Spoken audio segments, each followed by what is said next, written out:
In ancient times, there was a king of the countries of India and China, possessing numerous troops, guards, servants, and he had two sons, one of whom was a man of mature age, and the other a youth.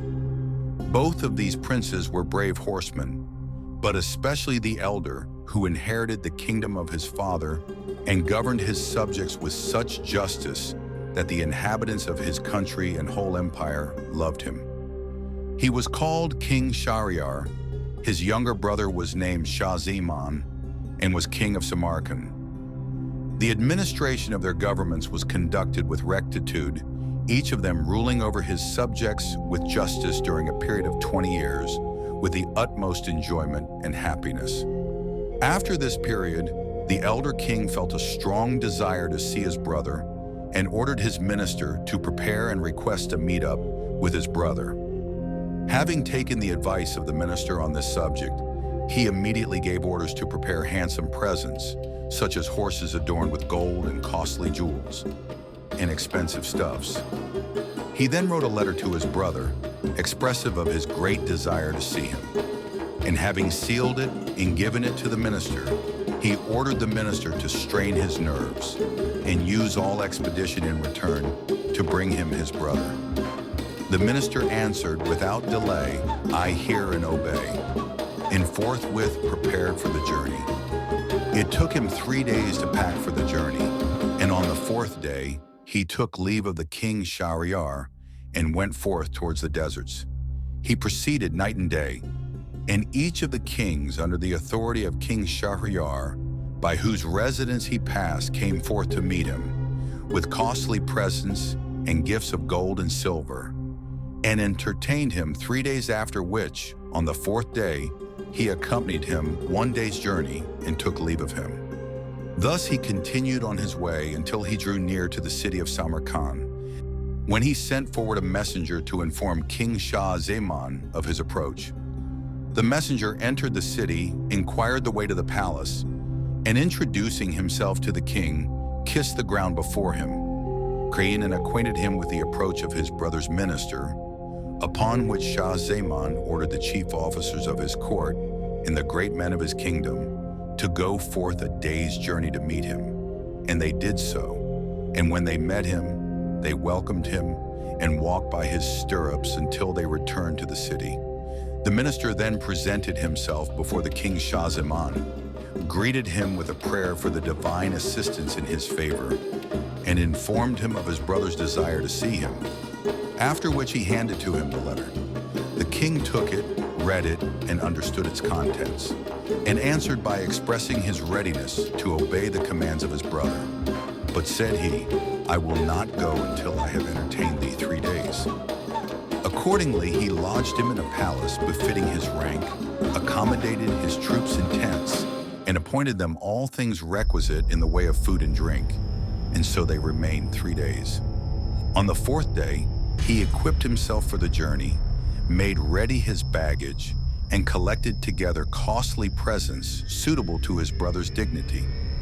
These preparations being completed, he sent forth his tents and camels and mules and servants and guards, appointed his minister to be governor of the country during his absence, and set out towards his brother's dominions. At midnight, 16, however, he remembered that he had left in his palace an article which he should have brought with him. And having returned to the palace to fetch it, he there beheld his wife sleeping in his bed and attended by a male servant who had fallen asleep by her side. On beholding this scene, the world became black before his eyes, and he said within himself, "If this is the case when I have not departed from the city, what will be the conduct of this vile woman while I am sojourning with my brother?" He then drew his sword and slew them both in the bed, after which he immediately returned, gave orders for departure, and journeyed to his brother's capital. After a period of travel, they finally reached to his brother. Shahryar, rejoicing with delight after seeing his brother, went forth to meet him, saluted him, and welcomed him with the utmost excitement. He then ordered that the city should be decorated on the occasion, and sat down to entertain his brother with cheerful conversation. But the mind of King Shah-Zaman was distracted by reflections upon the conduct of his wife. Excessive grief took possession of him, and his countenance became sallow, and his frame emaciated.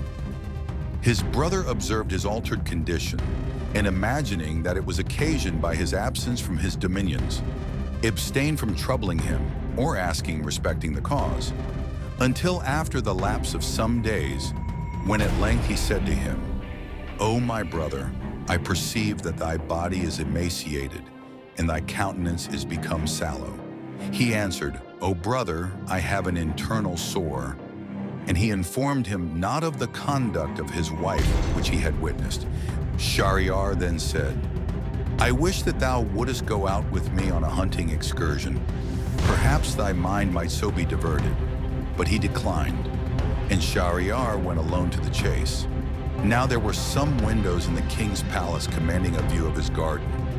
And while his brother was looking out from one of these, a door of the palace was opened, and there came forth from it king's wife, who was distinguished by extraordinary beauty and elegance. The king's wife then called out, "O Masood!" And immediately a servant came to her and embraced her, she doing the like, and continued reveling together until the close of the day. When Shah Zaman beheld this spectacle, he said within himself, "By Allah, my affliction is lighter than this." His vexation and grief were alleviated, and he no longer abstained from sufficient food and drink.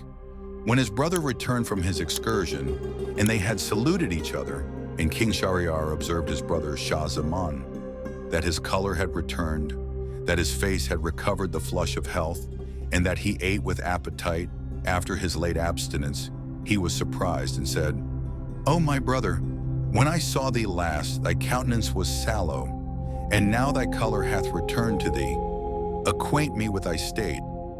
"As to the change of my natural complexion," answered Shah Zaman, "I will inform thee of its cause, but excuse my explaining to thee the return of my color."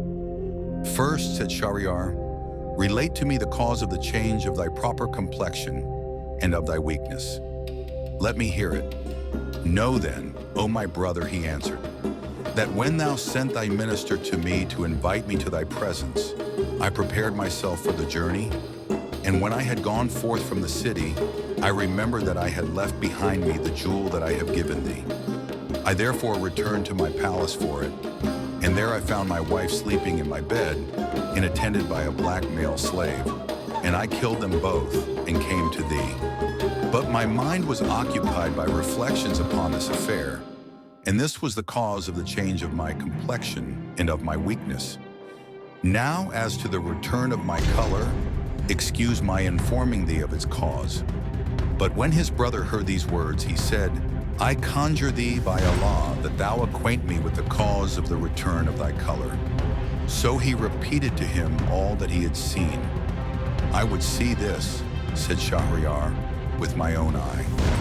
Then said Shah Zaman, "Give out that thou art going again to the chase, and conceal thyself here with me, and thou shalt witness this conduct and obtain proof of it."